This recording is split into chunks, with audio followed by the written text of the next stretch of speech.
Hello everyone, আশা করি সবাই সুস্থ আছেন।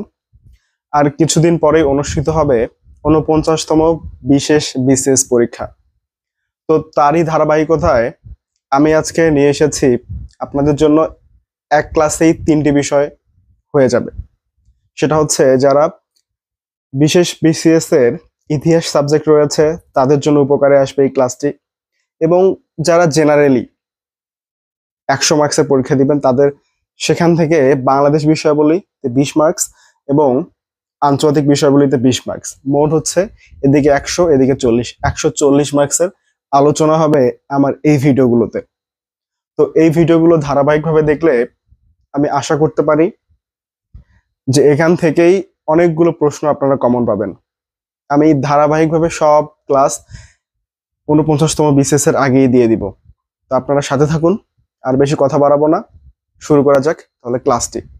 আজকে ক্লাসটি হবে বিশেষ বিসিএস এ যারা ইতিহাস যাদের সাবজেক্ট, বিশেষ সাবজেক্ট যাদের ইতিহাস তাদের, এবং যারা জেনারেলি পরীক্ষা দিবেন তাদের জন্য ইম্পর্টেন্ট এই বিষয়টি জানা অনেক গুরুত্বপূর্ণ, কারণ এখান থেকে 20-20-40 মার্কস আসবে, মানে সাধারণ জ্ঞানের আর কি।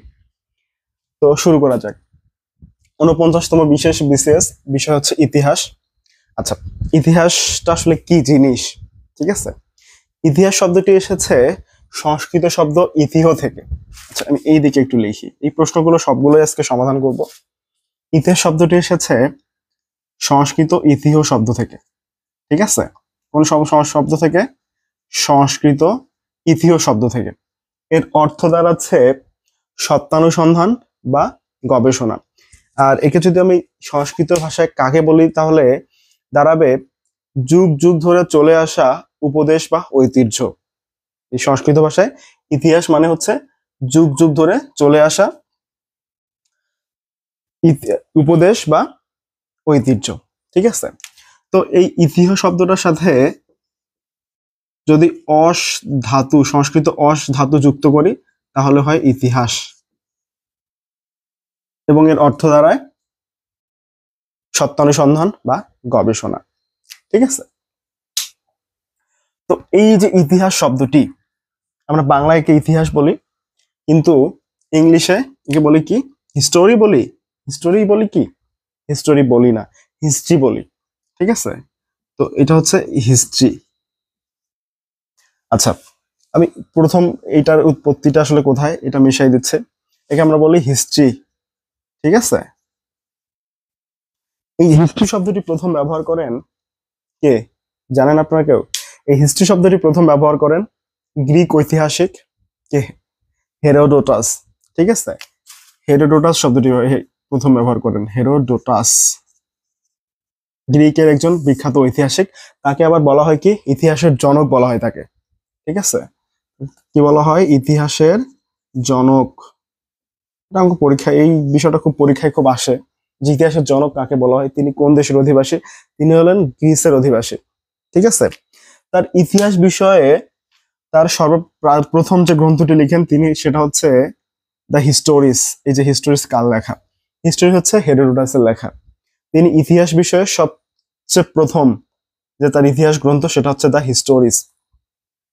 ঠিক আছে, তো এই হিস্টোরিস গ্রন্থটিতে তিনি কি লিখেন আসলে? তিনি লিখেন গ্রিক ও পার্সিয়ানদের যুদ্ধের কাহিনী। এই যে গ্রন্থটিতে তিনি প্রথমে এই ইতিহাস গ্রন্থটি লেখেন সত্যানুসন্ধান এবং গবেষণার দ্বারা। এই জন্যই তাকে বলা হয় ইতিহাসের জনক। এবং আর একজন রয়েছে বৈজ্ঞানিক ইতিহাসের জনক। পরীক্ষায় আসে যে বৈজ্ঞানিক ইতিহাসের জনক কে? থুকিডাইডিস। থুকিডাইডিস বা থুসিডাইডিসও বলি ইংলিশে, থুসিডাইডিস, বাংলায় বলি থুকিডাইডিস। তিনি হচ্ছেন কে তাহলে? বৈজ্ঞানিক ইতিহাসের জনক। মনে থাকবে? আচ্ছা, তাহলে কি দাঁড়ালো?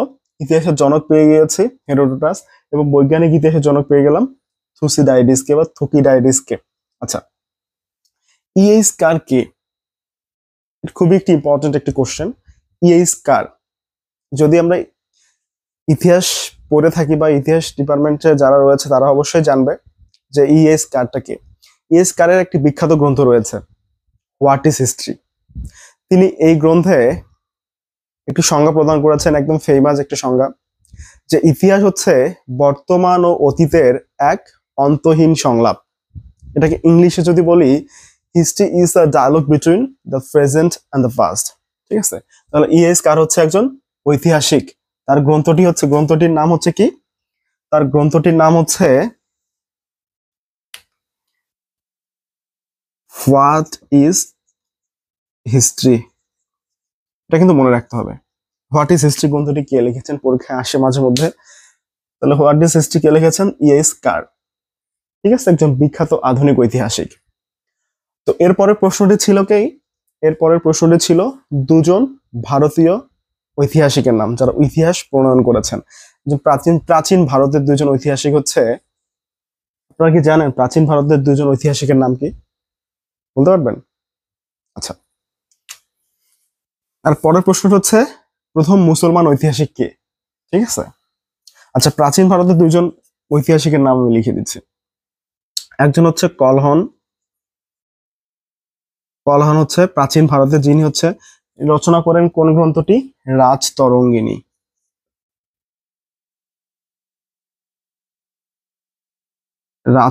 এটা হচ্ছে কাশ্মীরের ইতিহাস। ইতিহাসটা কি? কাশ্মীরের ইতিহাস। আর একজন হচ্ছে সন্ধ্যাকর নন্দী, লিখেছেন কোন গ্রন্থটি? রামপালের মানে পাল বংশের সময়, সেটা হচ্ছে কি? রামচরিতম। রামপালকে নিয়ে লিখেছেন রাজা সন্ধ্যাকর নন্দী, রামচরিতম লিখেছে। ঠিক আছে, এই দুজন হচ্ছে ভারতীয় ঐতিহাসিক। পরীক্ষায় কিন্তু আসে, অনেক সময় ভাইবাতেও আসে, যে দুইজন ভারতীয় ঐতিহাসিকের নাম বলুন।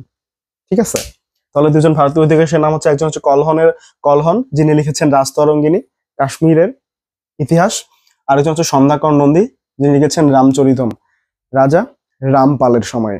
ঠিক আছে, তো আরেকটি প্রশ্ন ছিল যে প্রথম মুসলিম ঐতিহাসিক যিনি ইতিহাস রচনা করেছেন তার নাম কি? ঠিক আছে, তার নাম হচ্ছে, কোথায় লিখি? আচ্ছা, এই জায়গাটাতে কি দেখা যাবে? আচ্ছা, এই জায়গাটাতে লিখি। তার নাম হচ্ছে জিয়াউদ্দিন বারানি। এই যে জিয়াউদ্দিন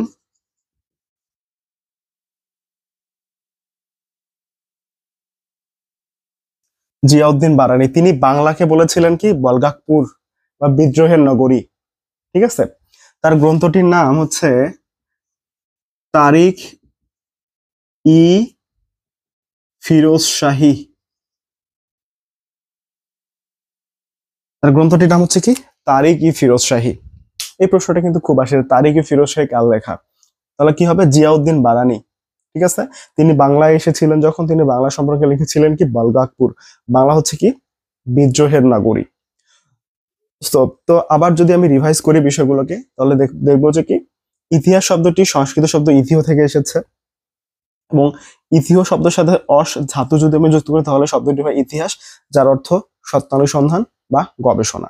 ঠিক আছে, সংস্কৃত শব্দ। এবং এই যে ইতিহাস শব্দের ইংরেজিটা হচ্ছে হিস্ট্রি, এটি সর্বপ্রথম ব্যবহার করেন গ্রিক ঐতিহাসিক হেরোডোটাস। ঠিক আছে, তার কোন গ্রন্থে? তার হিস্টোরিস গ্রন্থে। ঠিক আছে, এবং তাকে বলা হয় কি? ইতিহাসের জনক। তিনি সর্বপ্রথম ইতিহাস গ্রন্থ রচনা করেন, সেই ইতিহাস গ্রন্থটির নাম হচ্ছে দ্য হিস্টোরিস। এবং এই ইতিহাস গ্রন্থে কিসের বর্ণনা দেন তিনি? এই ইতিহাস গ্রন্থে তিনি গ্রিক ও পার্সিয়ানদের যুদ্ধের বর্ণনা করেন, এবং সত্যানুসন্ধানমূলক ভাবে এবং গবেষণালব্ধ একটি বই রচনা করেন। ঠিক আছে, এই জন্য তাকে ইতিহাসের জনক বলা হয়। আরেকটা বিষয় হচ্ছে, এই যে বৈজ্ঞানিক ইতিহাসের জনককে, বৈজ্ঞানিক ইতিহাসের জনক হচ্ছে থুকিডাইডিস বা থুসিডাইডিস। ঠিক আছে, আরেকটি বিষয় এখানে লিখেছি, ইএস কার হচ্ছেন একজন আধুনিক ঐতিহাসিক, যিনি বইটি লিখেছেন সেটার নাম হচ্ছে হোয়াট ইজ হিস্ট্রি।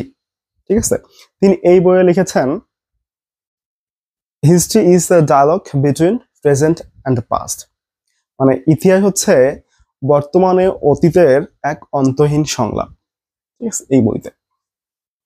এবং পরের প্রশ্নটি ছিল কি, যে প্রাচীন ভারতের বা ভারতের দুজন ঐতিহাসিক বা ইতিহাস প্রণয়ক মানে যারা প্রণয়ন করেন তাদের নাম লিখো। একজন হচ্ছেন কলহন, তিনি লিখেছেন রাজতরঙ্গিনী, কাশ্মীরের ইতিহাস।